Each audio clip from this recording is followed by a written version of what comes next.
why does Barack Obama love the establishment so much? Why does he can't get enough of them? So Orszag goes and Jack Lew comes. He's like, oh, Jack, oh, tell me how you screwed up the economy and please do it again. It's insanity, right?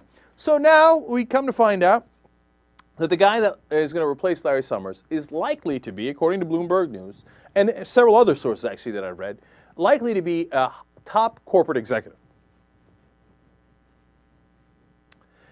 Why? Because Barack Obama is considered anti-business by some people in New York and Washington.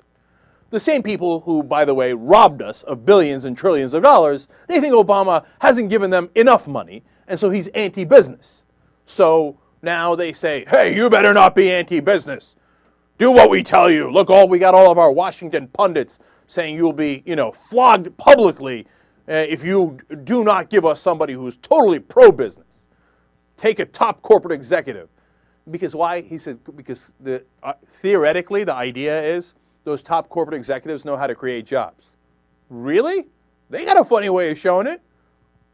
Since we gave those guys tax breaks, since we gave them a bailout, you know what has happened? We lost 7.3 million jobs. What do they know about how to create jobs? All they know, the guys on Wall Street, is how to lose billions and trillions of dollars worth of money.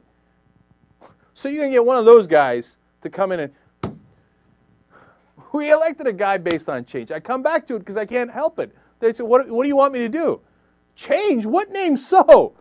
No, we're going to get a corporate executive. If I wanted a corporate executive who was part of the disaster in the first place, I would have elected a Republican. If that's who I wanted as my top economic advisor to the president. If I wanted a Citigroup executive who has a history of getting bailed out by American taxpayers and making millions doing it, to be the head of our budget, basically our budget director, well, I would have elected a Republican. And apparently I did, and I just didn't know it. So that little bit of hope we had about who's going to replace Larry Summers, who's going to do this, ha ha ha, hee, gone. Okay, now I could be wrong. Maybe he brings in Joseph Stiglitz. Look, the guy has basically two Nobels. One he won by himself, one he won with another group.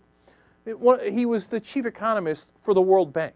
How much more respected do you need? He's establishment, right?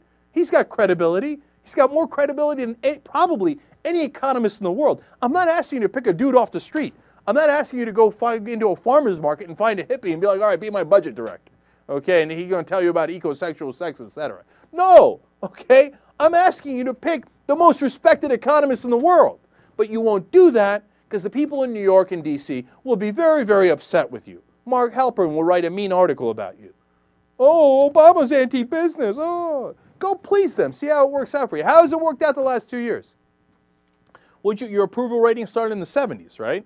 And now it's in the low 40s. How's trying to please Mark Halperin and the Washington pundits and all those guys, how's that working out for you?